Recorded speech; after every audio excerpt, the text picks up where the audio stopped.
अस्सलाम वालेकुम स्टूडेंट्स। कल वाली जो हमारी क्लास हुई थी उसमें हम लोगों ने सैम्पलिंग विद और सैम्पलिंग विदाउट रिप्लेसमेंट के बारे में पढ़ लिया था। और मैंने आपको सैम्पलिंग विद रिप्लेसमेंट भी ड्रा करना बता दिया था और सैम्पलिंग विदाउट रिप्लेसमेंट भी ड्रा करना मैंने आपको बता दिया था।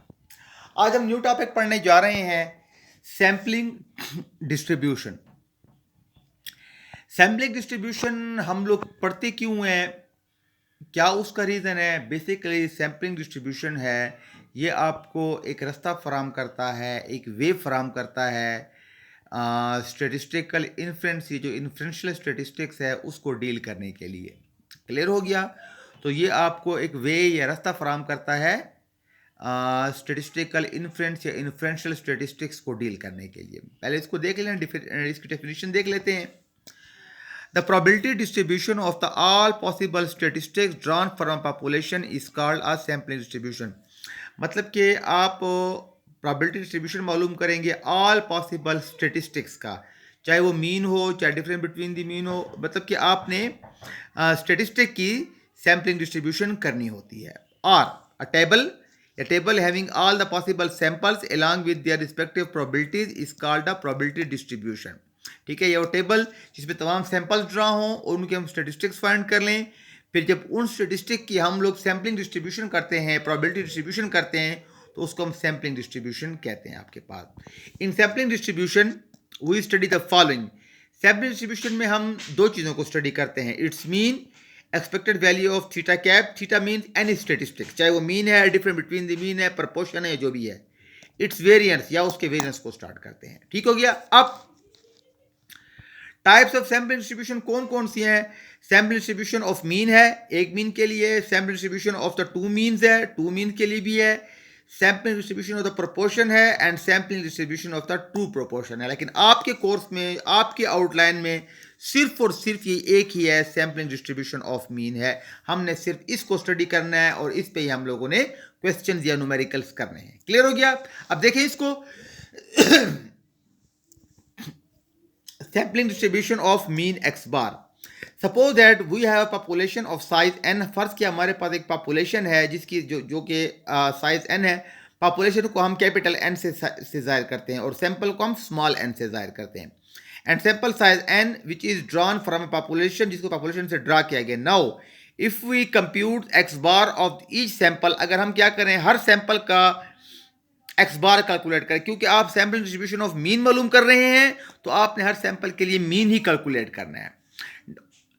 Now if we arrange these in the form of frequency distribution, अगर हम इन तमाम मीन्स को फ्रीक्वेंसी डिस्ट्रीब्यूशन के फॉर्म में अरेंज करें, then it is called a sampling distribution. तो उसको हम सैम्पलिंग डिस्ट्रीब्यूशन कहते हैं। It has the following properties. इसकी ये दो प्रॉपर्टीज है, तीन प्रॉपर्टी देखें कि एक्सपेक्टेड वैल्यू ऑफ जो एक्स बार होता है वो आपके पास पॉपुलेशन के मीन के बराबर, म्यू के इक्वल होता है। जो आप सैम्पलिंग डिस्ट्रीब्यूशन की आप एक्सपेक्टेशन लेंगे, मीन्स की आप एक्सपेक्टेशन लेंगे, वो पॉपुलेशन के म्यू के इक्वल होगा और वेरिएंस ऑफ एक्स बार होगा सिग्मा स्क्वायर बटा हुआ एन। ठीक है, ये कब आप इस्तेमाल करेंगे? जब आप सैम्पलिंग विद रिप्लेसमेंट करेंगे। और अगर सैम्पलिंग विदाउट रिप्लेसमेंट करेंगे तो V of X bar is equal to होगा सिग्मा स्क्वायर बटा हुआ N, N minus N divide by N minus one, sampling without replacement का केस होगा। क्लियर हो गया? ये आपके पास स्टैंडर्ड एरर होता है, मतलब कि अगर हम इसका रूट लेते हैं तो वो स्टैंडर्ड एरर आपके पास बन जाता है। विद के केस में, विद रिप्लेसमेंट के केस में हमारे पास वी ऑफ एक्स बार इसके इक्वल होगा और विदाउट के केस में हमारे पास वी ऑफ एक्स बार इसके इक्वल होगा। और ई ऑफ एक्स बार चाहे विद है चाहे विदाउट है वो सेम ही आएगा। ये तीन प्रॉपर्टीज हैं, इनको हम लोगों ने प्रूफ करना है, इनको हम लोगों ने न्यूमेरिकल के जरिए चेक करना है। अब हम क्वेश्चंस करते हैं इसके ऊपर। देखें इसको, पॉपुलेशन कंसिस्ट ऑफ नंबर। एक पॉपुलेशन है जिसमें नंबर्स गिवन है। नंबर कौन कौन से हैं? 2, 4, 6, 8, 10 ये आपको गिवन होंगे। Draw all the possible sample of size n is size 2 with replacement, ये भी आपको गिवन होगा। कितने का साइज लेना है और विद लेना है या विदाउट लेना है। आपने क्या करना है, कि आपने उसका sample of size 2 with replacement लेना है। Find mean of the each sample, her sample का आपने मीन मालूम करना है। एंड देन शो दैट, फिर आपने वेरीफाई करना है कि ई ऑफ एक्स बार आपके पास म्यू के इक्वल होता है और वेरियंस ऑफ एक्स बार आपके पास सिग्मा स्क्वायर बटा हुआ एन के इक्वल होता है। हमने पहले ये वाली इसको भी कैलकुलेट करना है और इसको भी कैलकुलेट करना है, दोनों का आंसर सेम आना चाहिए। ऐसे ही वी ऑफ एक्स बार भी कैलकुलेट करना है और सिग्मा स्क्वायर बटा हुआ एन भी कैलकुलेट करना है। इन दोनों का आंसर आपके पास सेम आना चाहिए। अब इसको चेक करके देखते हैं। देखिए, given that n is equal to 5, 1 2 3 4 5, n is equal to 5 है, small n is equal to 2 है, जो कि विद रिप्लेसमेंट है। तो टोटल सैंपल कैसे बनेंगे विद रिप्लेसमेंट के केस में? n power n 5 power 2 25 samples बनेंगे। These 25 sample and their x bar आज। पहले तो हमने 25 सैंपल मालूम करने हैं, फिर उनके मीन मालूम करने हैं। पहले तो आपने n is equal to 2 with replacement इसको ड्रा करें, जिससे मैंने आपको कल बताया था 2 2 2 4 2 6 2 8 एंड 2 10। अब ऐसे ही आपने 4 2 4 4 4 6 4 8 एंड 4 10। Similarly 6 2 6 4 6 6 6 8 6 10 up to 1। ऐसे ही आपने तमाम के तमाम 25 सैंपल विद रिप्लेसमेंट के केस में आपने ड्रा कर लेने हैं। अब आपने क्या करना है, हर सैंपल का आपने एक्स बार कैलकुलेट करना है। कैसे? 2 प्लस 2, चूंकि दो वैल्यूज हैं, डिवाइड बाई 2 2 होता है आपके पास। 2 plus 4 equal to 6, 6 divide by 2 3, 2 plus 6 8, 8 divide by 2 4। हर एक का आपने एक्स बार कैलकुलेट कर लिया, तमाम के तमाम आपने एक्स बार भी कैलकुलेट कर लिए हर सैंपल्स के लिए। ये जरूरी नहीं है कि होल नंबर में हो, ये बाज़ औक़ात पॉइंट में भी आ सकते हैं, तो आपने पॉइंट में ही कैलकुलेट कर लेना, नहीं मसला इसका। Now arrange these means in the frequency distribution. अब आपने इन तमाम एक्स बार को फ्रीक्वेंसी डिस्ट्रीब्यूशन की फॉर्म में कन्वर्ट कर देना है या चेंज कर देना है। कैसे करेंगे? अब कौन कौन से हैं? इसमें हमारे पास 2 भी है, 3 भी है, 2 है, 3 है, 4 है, 5 है, 6 7 8 9 10, मतलब कि 2 से लेकर 10 तक हमारे पास ऑब्जर्वेशन है। अब फ्रीक्वेंसी में देखें, आपके पास 2 आपके पास कितने टाइम रिपीट हो रहा है? यहाँ पर 2 आपके पास इन तमाम जो एक्स बार में देखें 2 आपके पास सिर्फ 1 टाइम रिपीट हो रहा है, 1, तो उसकी फ्रीक्वेंसी आपके पास 1 हो गई। 3 को चेक करें, वो कितने टाइम रिपीट हो रहा है? 3 आपके पास रिपीट हो रहा है 1 और 2। 3 आपके पास सिर्फ 2 टाइम ही रिपीट हो रहा है, ये आपने 2 लिख लिया। 4 आपके पास 3 टाइम रिपीट हो रहा है, 5 आपके पास 4 टाइम, 6 आपके पास 5 टाइम, 7 4, 8 3 टाइम, 9 2 टाइम और 10 आपके पास 1 टाइम ही रिपीट हो रहा है। ये तमाम के तमाम वो ऑब्जर्वेशन है जो आपने यहां से निकाल के वहां पर डालनी है आपने। क्लियर हो गया? अब देखें, अब ई ऑफ एक्स बार किसके इक्वल होता है? सिंपल जो अर्थमेटिक मीन का फार्मूला है, ई ऑफ एक्स बार आपके पास होता है summation F X bar divided by summation F. अब आपने क्या करना है, एफ इंटू एक्स बार करना है। 2 1s are 2, 3 2s are 6, 4 3s are 12, 5 4s are 20, 6 5s are 30, 7 4s are 28, 8 3s are 24, 9 2s are 18, 10 1s are 10। सम किया, एफ आपके पास 25 है, चूंकि 25 सैंपल से तो एफ भी आपके पास 25 150 डिवाइड बाई 2, तो 150 डिवाइड बाई 2 आपके पास 6 आ जाता है। वेरियंस ऑफ एक्स बार आपके पास इक्वल होता है एफ एक्स बार का square divide by summation F minus summation F X bar summation divide by summation F का होल स्क्वायर। अब आपको इसमें एफ एक्स बार का स्क्वायर चाहिए, तो एफ एक्स बार के स्क्वायर के लिए या तो आप ये करें कि आप एक्स बार के स्क्वायर ले लें, फिर उसको एफ से मल्टीप्लाई करें, या आप एफ एक्स बार वाले कॉलम को एक्स बार से कैलकुलेट कर लें। तो X bar multiply by X bar का स्क्वायर है, एफ से ऑलरेडी मल्टीप्लाई हो चुका है, आपका एक कॉलम बच जाएगा। उस तरीके से आप कर लें। क्लियर? तो 2 2s are 4, 3 6s are 18, 4 12s are 48, तमाम के तमाम मल्टीप्लाई किया, आपके पास कितना आंसर आ गया? 1000।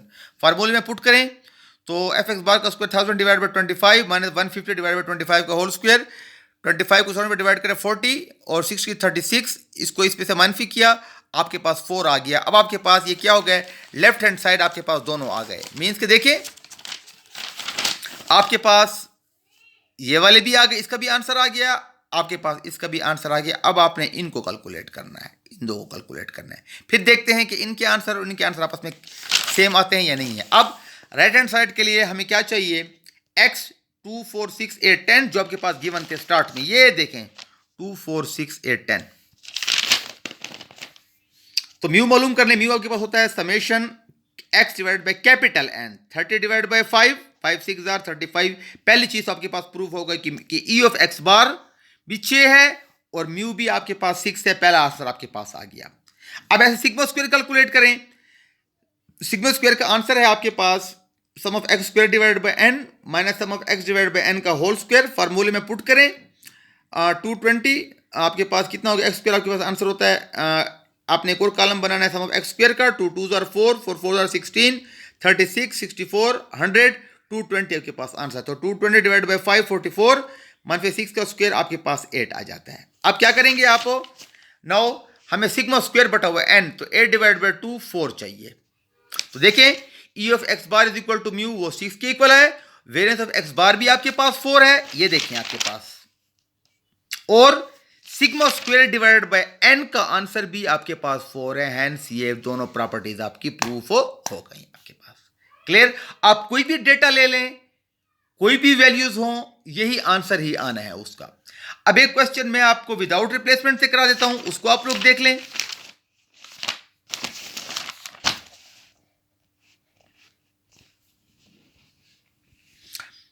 A population consists of the numbers 2, 4, 6, 8, 10 यही वैल्यूज हैं। Draw all the possible sample of size 2 with sample of size 2 है लेकिन विदाउट रिप्लेसमेंट है। Find X bar of each sample and show that the following relation E of X bar is equal to mu variance of X bar is equal to sigma square divide by N N minus N divide by N minus 1। इसको कहते हैं FPC finite population correction factor. ये आपके पास एक इजाफा हो जाता है। क्लियर।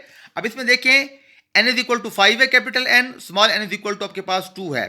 टोटल सैंपल आपके पास क्या बनेंगे n कॉम्बिनेशन n होगा। अब वो n पावर n नहीं होगा क्योंकि विदाउट का केस है। तो 5 कॉम्बिनेशन 2 आप इसको कैलकुलेटर से कैलकुलेट सॉल्व करें तो 5 कॉम्बिनेशन 2 आपके पास होता है 10 सैंपल्स आपके पास बनेंगे। अब आपने पहले ये 10 सैंपल ड्रा करने हैं फिर इन 10 सैंपल्स के आपने मीन ड्रा करने हैं। विदाउट रिप्लेसमेंट है। अब क्या कैसे होगा आपके पास अब 2 2 नहीं होगा 2 4 2 6 2 8 और 2 10। अब 2 आपके पास स्किप हो गया 4 6 4 8 4 10 ऐसे ही 6 8 6 10 और लास्ट 8 10 आपके पास जो सैंपल एक बार ड्रा होते जाते हैं उसको आप स्किप करते जाएं। आपकी मर्जी आप चाहें तो सारे एक ही लाइन में ड्रा कर लें। अगर जगह आपके पास है तो आप इसके 2 कॉलम बना लें। जिस तरीके से आपको आसानी लगे आप इसको कर सकते हैं कोई इसमें कंपल्शन नहीं है। ठीक है। क्या करें बाकी सारा प्रोसीजर रेस्ट वाला वही प्रोसीजर है। इनके आपने मीन कैलकुलेट करना है 2 + 4 6 6 डिवाइड बाई 2 3 2 + 6 6 8 8 डिवाइड बाई 2 4। इन तमाम के आपने एक्स बार या मीन आपने कैलकुलेट करने। अब आप क्या करें कौन कौन से एक्स बार हैं 3 है 4 है 5 है 6 है 7 8 और 9 है। अब इसमें देखिए कौन कितने कितने टाइम रिपीट हुआ है। 3 आपके पास रिपीट हो रहा है 1 टाइम। 4 भी आपके पास तमाम एक्स बार में 1 टाइम रिपीट हो रहा है। 5 आपके पास 1 2 टाइम रिपीट हो रहा है। 6 आपके पास 1 2 6 भी 2 टाइम रिपीट हो रहा है। 7 भी आपके पास 2 टाइम 8 1 टाइम और 9 1 टाइम। तो पहले आपने क्या मालूम करना है E of X bar formula क्या है sum of F X bar divide by sum of F. तो पहले आपने क्या करना है एफ इंटू एक्स बार 3 1 जार 3 4 1 जार 4 5 2 जार 10 6 2 जार 12 तमाम के तमाम आपने एक्स बार कैलकुलेट करना है। इसका सम भी 10 एफ एक्स बार का सम आपके पास 60 आ रहा है। तो 60 डिवाइड बाई 10 आपके पास आता है 6 आता है आपके पास। ऐसे ही वेरिएंस ऑफ एक्स बार के लिए आपका क्या फॉर्मूला है एफ एक्स बार का square divide by summation F minus summation F X bar divide by summation F का होल स्क्वायर। अब इसके लिए आपको क्या चाहिए एफ एक्स बार का स्क्वायर चाहिए। तो वही काम कि या तो आप यहाँ पे एक्स बार का स्क्वायर वाला कॉलम बना लें फिर उसको एफ से मल्टीप्लाई करें या आप एफ एक्स बार वाले को दोबारा आप एक्स बार से मल्टीप्लाई करें तो आपके पास एफ एक्स बार का स्क्वायर आ जाएगा। 3 3 जार 9 4 4 जार 16 5 10 जार 50। ये तमाम के तमाम सॉल्व किया इसका आंसर आपके साथ आता है 390 आता है। फार्मूले में पुट करें 390 divide by 10 minus F X bar 60 divide by 10 का होल स्क्वायर। तो कैंसिल हो गया आपके पास 6 आ गया 39 माइनस 6 गया आपके पास 3 आ जाता आपके पास। ये तो आपके पास क्या हो गए लेफ्ट हैंड साइड आपके पास दोनों आ गए मीन्स कि आपके पास ये भी आंसर आ गया और आपके पास ये भी आंसर। अब आपने इसका भी आंसर कैलकुलेट करना है और आपने इसका भी आंसर कैलकुलेट करना है। फिर दोनों को फिर इसका आंसर इसके इक्वल आना चाहिए और इसका आंसर इसके इक्वल आना चाहिए। देखिए इसको एक्स क्या है 2 4 6 8 10, सम ऑफ एक्स क्या करेंगे, sum of X divide by N 30 divide by 5, आपके पास 6, तो पहला पहला आपके पास प्रूफ हो गया कि ई ऑफ एक्स बार म्यू के इक्वल आता है, 6 के इक्वल आ जाता है। सिग्मा स्क्वायर के लिए आपको क्या एक्स स्क्वायर चाहिए, 2 2 आर 4 4 4 आर 16 36 64 10 10 आर 100 220 आपके पास आ गया। तो फार्मूला क्या है, sum of X square divide by N minus sum of X divide by N का होल स्क्वायर, तो 220 divide by 5 minus 30 divide by 5 का होल स्क्वायर 44 माइनस 6 आपके पास 8 आता है। अब देखते हैं कि हमें क्या हमने क्या कैलकुलेट करना है, sigma square divide by N और N minus N divide by N minus 1, ये एक इजाफी हो गया। तो सिग्मा स्क्वायर आपके पास क्या है 8 डिवाइड बाय एन हो जाएगा, एन 5 में से 2 5 माइनस 1, तो 2 4 आर 8, 5 में से 2 गया 3 और ये आपके पास 4 गया, 4 से 4 कैंसिल हो गया 3। तो हैंस प्रूफ कि V of X bar is equal to sigma square divide by N N minus N minus 1 वो भी 3 के इक्वल। देखें इसका इस रिलेशन का आंसर भी 3 है और आपके पास वेरियस ऑफ एक्स बार का आंसर भी आपके पास 3 आ गया आपके पास। Clear students? तो ये सिंपल ऐसे आपके पास डेटा सेट गिवन होगा, आपको मेंशन किया जाएगा कि विद से करना है या विदाउट से करना है, तो आपने सिंपली उसको ही सॉल्व करना है और उसी को आपने कैलकुलेट करना है। क्लियर हो गया? तो आप इनको करें। फिर भी अगर आपको कोई कन्फ्यूजन होती हो, कोई प्रॉब्लम होती हो, तो आप मुझसे पूछ सकते हैं। इंशाल्लाह नेक्स्ट हमारी क्लास होगी उसमें हम लोग सेंट्रल लिमिट थ्योरम के बारे में पढ़ेंगे। Thank you so much. अल्लाह हाफिज़।